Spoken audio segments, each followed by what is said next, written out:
It's my honor now to recognize the Person of the Year, or the Congressional, how about that, the Commissioner's Medal of Honor Award, and it will go to Victor Williamson.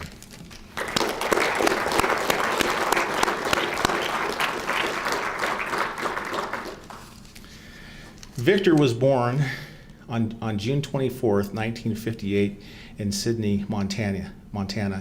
He was raised in Rapid City, South Dakota. He graduated with honors from Stevens High School in 1976. He attended the South Dakota School of Mines and Technology for 1 year. I found that fascinating, Schools of Mines and Technology, before serving LDS mission to Birmingham, England.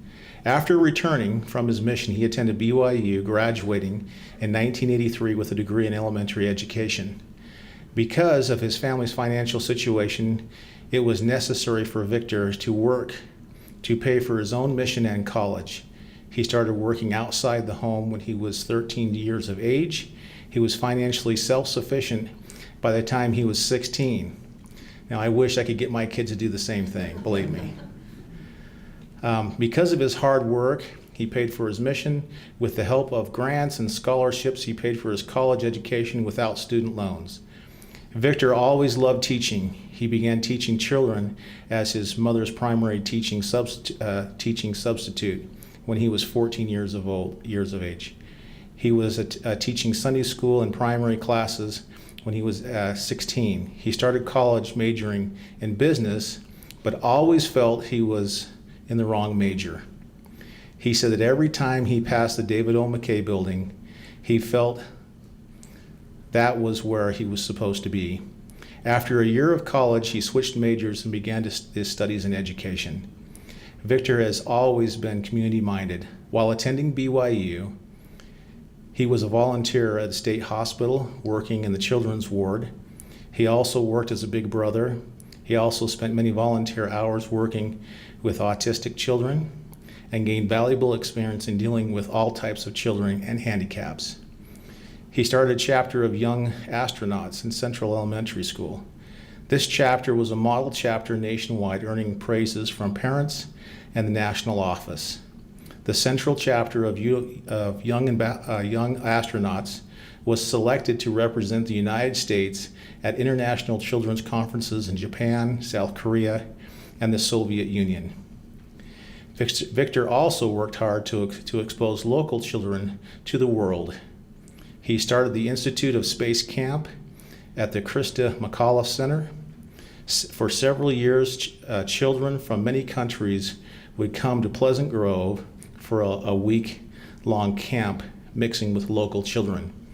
And just a side note on this, I live a few blocks away from here, and I know our children have been there as well, and they count that as a blessing for them. Victor was the founder of the Krista McAuliffe Space Education Center at Central Elementary School. He worked hard, along with many local volunteers, to make it a reality. To date, the center has served nearly 500,000 people. It is a field trip of a lifetime for the school's district's sixth graders. Victor continues to work hard for the children of Utah at Renaissance Academy. Victor is an example that the sky is the limit and the possibilities are endless with imagination and hard work. And so with that, we'd like to recognize Victor Williamson.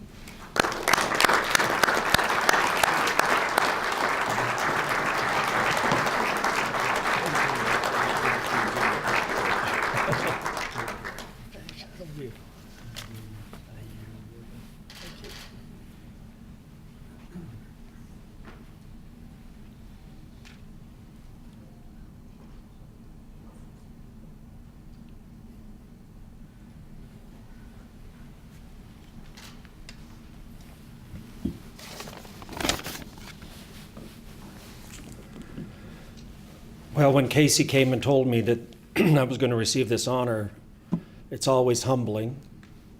And then I thought, what a great opportunity. I've got an open mic and a captive audience. So you know what's coming.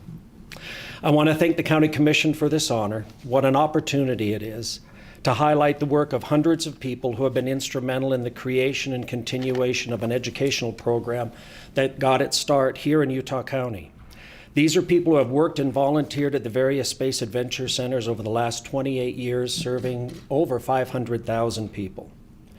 The Space Adventures program is one of Utah County's best kept secrets. We live in the world capital of space education. Starting with the first space center, the CMSEC, which I founded back in 1990. Today, Utah County has 5 space education centers and 1 corporation dedicated to creating an educational experience which excites kids to engage in science, technology, engineering, math by using a child's natural interest in space and piggybacking that love into futuristic Starship simulators set in an optimistic future where mankind has learned to solve most of its problems peacefully.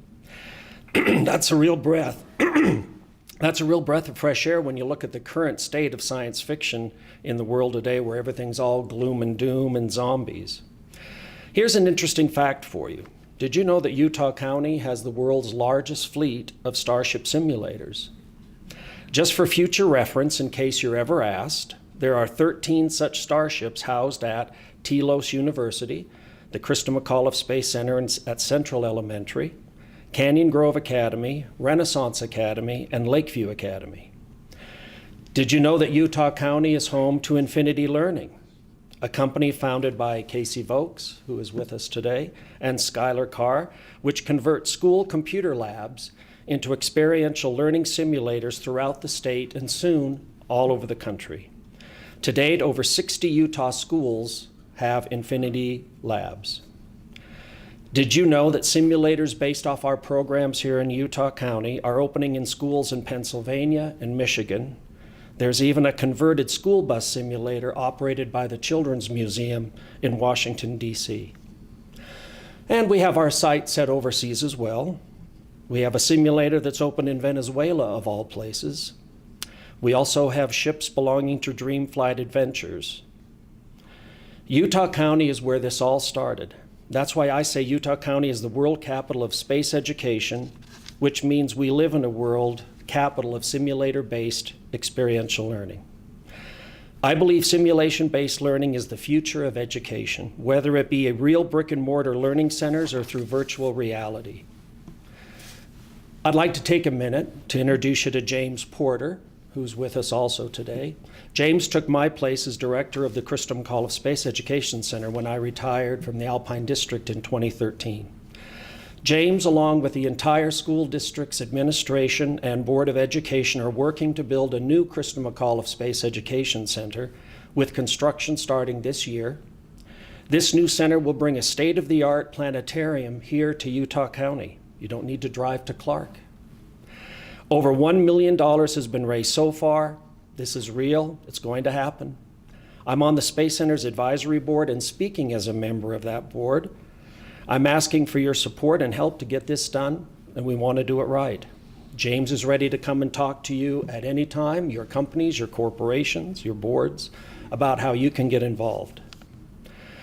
With us tonight, or today also, I have Mark Ersick. He's my boss at Renaissance Elementary. Where's Mark at?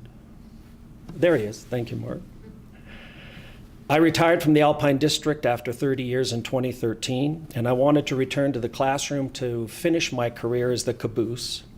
Mark came to me and said, would I like to come to Renaissance and recreate what we had at Central Elementary with a young astronaut program and an experiential-based learning program. So I've been at Renaissance now for 6 years, teaching 6th grade. And in those 6 years, we brought back the Young Astronaut Program, a program started by President Ronald Reagan and Jack Anderson in the mid-1980s as a way to stop the steady decline of America's scores in math and science.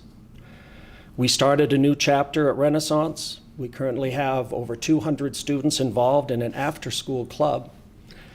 And I'm also happy to report that now is the time for us to get involved in space. This is the dawn of a new space age.